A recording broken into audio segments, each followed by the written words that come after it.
recording. Okay, we're playing a league with blue-white control. Trying out Teferi in particular is a really exciting card, and we've got Lyras in the sideboard as well.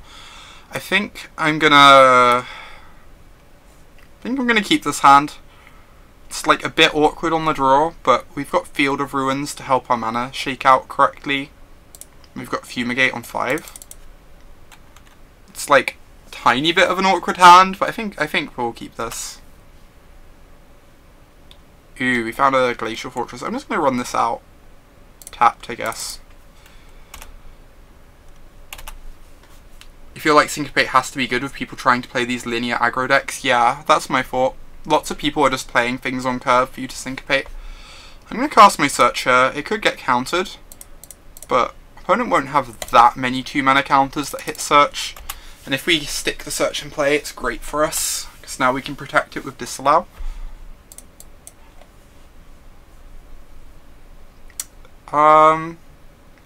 Playing a Control Mirror, so I don't hate just drawing a Plains here.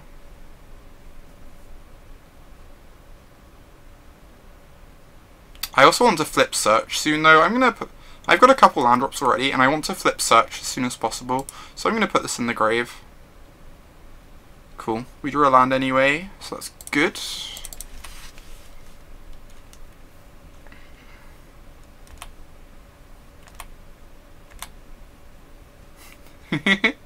That's okay, Chris. No worries. Great, so this seems fine. I'm going to put it in the graveyard though. Again, just really want to get Search online as soon as possible. Now we can cycle cast out. Still have Disallow up. Yeah, exactly, Phil. That happens a lot. It's just like part of the whole deal, I guess. Kinda want to cycle my cast out for Search for his counter. It's kind of annoying because I can cast out a cast out if they manage to nab my Search for his counter. I guess I don't need to cycle this yet. I can hold it for another turn or two. I'm just going to keep putting cards in the yard. Like, obviously hitting land drops is great, but so is filling up my yard for Search. You think a Ketra might be good here? Oh my god. I wish they'd never printed a Ketra. A Ketra was a mistake. Okay, another blue source is nice. I might have to Field a Ruin soon, just so I can have double Disallow up. We sure are Durdlin. It's like it's really sad to like waste a Field of Ruin like this. But it gets a card in our yard for Search. It also means we have quad blue up, which is nice. What was the bigger mistake, Energy or a Ketra? Clearly a Ketra. Energy won me lots of money. I'm fine with Energy. Yeah, just keep putting cards in the yard. Draw our 4th Disallow, obviously. I'm kind of worried about Field. I guess if they Field of Ruin RS Canter, we get to protect it with Disallow, which is kind of great. Why is a Ketra a mistake? Because a Ketra is the single most recommended card in this stream's chat, and it drives me crazy.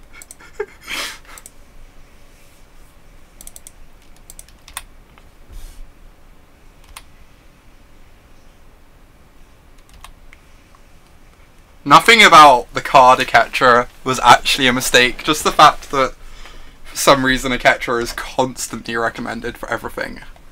Yes, this is a 5/6. Do we care? I don't care about this, right? I can just try and kill it. Sure. I just kind of want to hold up Disallow for like Field of Ruin to protect my Ascanta, so I guess I'm just letting their Gearhulk resolve.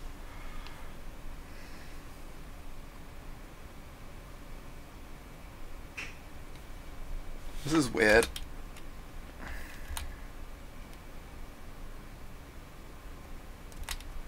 They're not attacking into settle. Okay.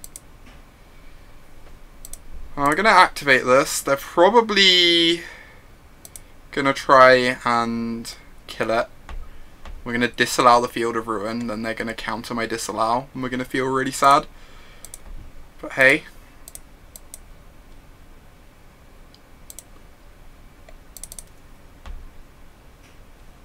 Yeah. This is not ideal, but it's kind of fine. They like have to just run out a Gearhulk to try and pressure us. And we're ahead on cards, and our cards in hand are really good. So I think we're in a fine position to take this Divination over the Syncopate.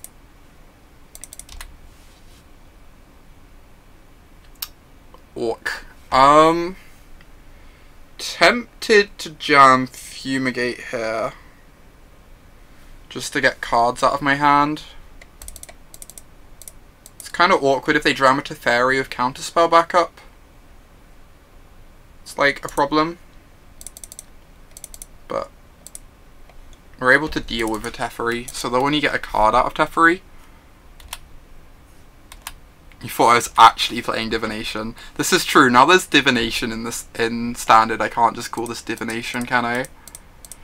Right, this is probably getting countered, but then we get to deal with Teferi in our turn.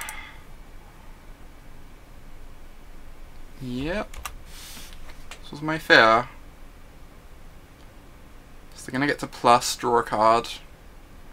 We're going to have to cast out Teferi. I guess we're playing the actual mirror, by the looks of things. Like maybe same 75 mirror.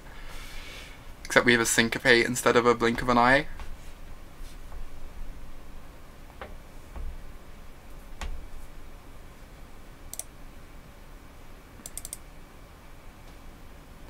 Consult the Soratami. Oh my god. Alright, I guess I'm casting out Teferi. I'm gonna start trying to like fight over my cast outs.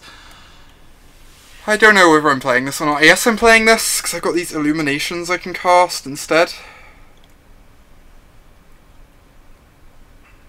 Like 1, 2, 3, 4, 5, 6, 7, 8. The 9th mana is actually kind of nice. There's definitely a point at which I'm meant to not play out Cycle Lands, but I am going to Birmingham. I'm going to be playing... Ooh. We have a Field of Ruin to deal with the flip side of this. I'm still tempted to counter it. I guess they have Gearhulk here. So if they have so much mana up, I can just cast an Illumination end of turn. Such is very scary, but I think I can let this resolve. I'm probably playing Bug Control in Legacy, so I might just end up playing Grixis Dalva. I have literal no idea what I'm playing in Standard. But I'd be kind of surprised if it doesn't involve like Teferis and Lyras, because those cards are pretty silly. I get to counter this, that's fine. Didn't really care about my Divination particularly. Gets the Gearhulk out their hand. I am not playing that in Legacy, Phil. I might play that on stream at some point because it looks sweet, but I guess I have to just cast my Divination here. It's fine. Awesome. Hit a Search for a Scanter. I only get to have the one disallow up to protect it, which is pretty sad. But I think I do just want to jam it this turn.